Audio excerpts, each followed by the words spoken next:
The Tao of Self-Confidence, episode 685. Welcome to the Tao of Self-Confidence, where I share stories of amazing women who have discovered their inner journey to self-confidence. Visit our website at thetaoofselfconfidence.com. Your inner journey to self-confidence awaits. Well, hello friend. Welcome to the Tao of Self-Confidence, where I share stories of amazing women who have discovered their inner journey to self-confidence. I'm your host today, Sheena Yap Chan, and today I have a phenomenal lady on the show today. She's an actress, and I'm really excited to have her on and share her story with us today on self-confidence. So without further ado, I'm going to introduce you to Diana Huey. Diana, how are you today? Maybe you can fill in a little bit more about yourself to the listeners. I'm great, thanks. Yeah, like you said, I am an actress. I do primarily musical theater. I've dabbled a little bit in other forms like film, TV kind of stuff, but mostly I've made it my career doing musical theater on stage. Awesome. Well, thanks for sharing that. And Diana, what's your cultural background? I am Japanese American. Thanks for sharing that. And what would be your favorite self-confidence quote? Ooh, I think my favorite self-confidence quote would be to believe in yourself. And it sounds kind of cheesy. It's very, like a stereotypical answer. But honestly, what I've found in my career is if you don't believe in yourself, then why would anyone else believe in yourself? So when I'm going into all these auditions day after day and, trying to be the one person that gets the job when there are hundreds of people there, it's really easy to have self-doubt and to be like, well, why would I be any better than all of these other extremely talented people? But, you need to believe that you are that one person that they're looking for. And even if you're not the best person in the room, there's something that you have that's genuine and special to offer. And that it's what they're looking for. It's something worthwhile. So you need to believe in you, or why would anyone else do it? Thanks for sharing that great quote. And I agree, like having that belief in yourself is really important because that belief will give you, that to take action in whatever you want to do. So thanks for sharing that. And in your own words, how do you define self-confidence? I define self-confidence as, again, believing in yourself, self-love, self-worth. I tend to be, growing up, I always got really frustrated and insecure around people who were, in my opinion, like overly self-confident, that were just, they felt that they could do no wrong and they were everything. And it made me feel more insecure about myself. And so I started at a very young age, doing the exact opposite, where then I would be incredibly self-deprecating because I didn't like the people that, were just like, I'm the most amazing person ever and everyone else is terrible in comparison, and I was like, I hate that. So I'm the most terrible person and everyone's better than me. I just sort of went the opposite way. And I've just really found that is the wrong way to do it. And I think you just need to allow yourself to radiate and allow yourself to be and just be present in the moment and be present in yourself. And to know that there are days that you're going to feel like the best person ever. And there are days that you're going to feel like you're doing everything wrong. And both things are valid and both things are accurate, and I think you just need to balance those out and live in them, because if you're really down, then there's only one way to go, and hopefully it's up, right? So I think it's good to take those moments of self-doubt and figure out why you feel that way, and let yourself be insecure, and then let yourself grow from that. Thanks for sharing that great definition. And what was your life like before your discovery of self-confidence? It was, I was always a very active and extroverted kid, but when I went through, my awkward preteen, teen phases, I just felt really insecure, and I felt like I compared myself to everyone around me. I wasn't tall enough, I wasn't thin enough, I wasn't pretty enough, I wasn't smart enough, and it was exhausting. It's so exhausting to just focus on all of these things. And you know what? None of those things are really true. All those nagging feelings of self-doubt, because you are your own unique individual person.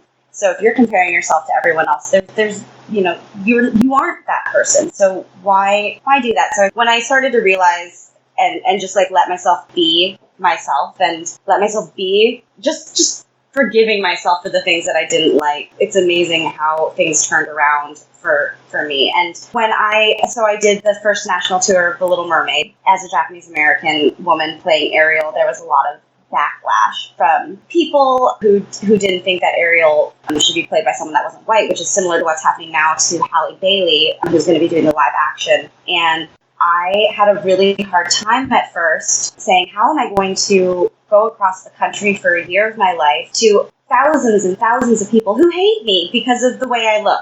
There's nothing I can do about it. And so I got really bogged down and really afraid. And when I let that go, I was like, okay, I'm just not going to read the mean comments online. I'm just going to focus on my job, and I'm going to enjoy getting to do what I love and, live my Disney princess dreams and tour the country with this amazing company and have the time of my life. And when I did that, when I let all the negative voices from, people who honestly don't matter. There's no way you're going to please everyone in the world. So why try to please every single comment? So when I just let myself be myself and live and experience my own life in my own way, I had the best time I've ever had.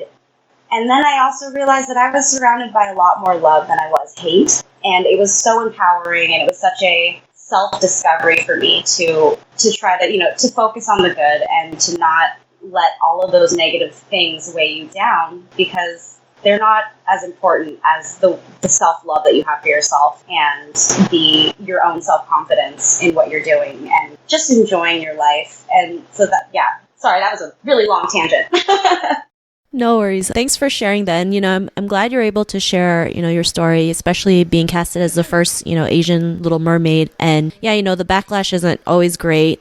People there can be really rude, really mean behind a computer, right? That's the thing that drives me crazy. I'm like, and that, I never had anyone say anything hurtful or mean or negative or racist to my face, ever. No one ever said anything to me to my face. It was always just these lovely, wonderful comments. But then on the internet, it's just so mean. And, I was like, wow, this current age that we're living in of, people being able to feel like they can say whatever they want and be these, they call them internet trolls. And that's just really what it felt like for me during that time. I was like, no, everyone's so kind to my face and everyone's having a great time at the show. And then online, people are just so hateful. And, and most of them were people that didn't even see the show. They just are judging immediately without any context other than the way that I look. And it just baffles me how mean people can be online. It's really terrible. And I'm like, you should own up. If you want to say something and have an actual conversation and argue your point with me and have an actual conversation about it, great, to my face, or, one-on-one in some format. But if you're just going to, leave these nasty comments and spread this negativity and, darkness around the internet, I'm just like, I don't have any time for you. I don't have any respect for you. It's so easy to do that. I would respect you more if you could, really put if you really believe something and you want to say it, then fine. We all have differences in beliefs, but if you're just going to, hide behind a computer and spew hatred, I'm just like, I don't have time for you. Thanks for sharing that. I totally agree. I mean, sometimes people can be so cruel when they're behind a computer, but, they're behind a computer. They're not in front of your face. And sometimes, I'm great. And, I'm glad you're able to let it go and just do your thing, enjoy your time, enjoy being, the Little Mermaid, because I think it's great. And I love how you mentioned you actually had more love than hate. And when we can focus on the good versus the bad, it just makes our life, and especially on ourselves, a lot better, right? We just focus there are people out there are rooting for you, and you just have to keep going. And to the woman who's listening to your episode, she may be in her own journey to self-confidence. What would be that one tip you'd give to her? I would say be kind to yourself. There are so many ups and downs, and I'm not some master of self-confidence necessarily. I go through days of complete self-doubt, and I go through days where I feel like, what am I doing with my life? I should just call it a day and figure something else out. So those days happen, and like I said earlier, you just need to breathe into those days and just say, okay, today's one of those days where I feel down and I want to quit. But I think you just need to keep pushing, and you need to forgive yourself for feeling bad. You're not going to feel the same way every day. That's the lovely journey of life. It's different every day, and it's different every moment. So be kind to yourself when you're feeling not your best, and know that it's part of the process and part of the journey, and it probably means you're doing something right. It probably means you're challenging yourself. It probably means that you're pushing yourself to be better. You're aiming for something bigger. So there are going to be ups and downs, and that's part of it, and that's beautiful and wonderful, and there's great things in the bad, and you learn from them and you grow. So if you're feeling bad, that's okay. It's totally okay. We all do. Thanks for sharing those great tips. And if our listeners wanted to get to know a little bit more about you and what you do, or check out some of your work, is there any links or social media profiles we can connect with? Yeah, you can find me on Instagram and Twitter. It's my name at Diana Huey, DianaHuey, and I have a Facebook page, but I never do much with that really. But mostly I'm on Instagram. And then I also have a website. It's www.dianahuey.com. Thanks for sharing that. And to our listeners, if you want to connect with Diana, you can also head on over to the taoofselfconfidence.com and search for Diana's name. Her show notes will pop up along with everything else that we talked about. And I really just want to thank Diana today for taking the time to share her story and tips with us on self-confidence. So thank you so much, Diana. Thank you. Not a problem. It was really great having you on the show. And to our listeners, be on the lookout for another new episode of another amazing woman's journey to self-confidence. And we'll talk to you soon. Bye for now. Bye. Thank you for tuning in to another amazing episode of the Tao of Self-Confidence. Want to learn how you can use podcasting to market your business? Download your free report by visiting our website at thetaoofselfconfidence.com. Your inner journey to self-confidence awaits.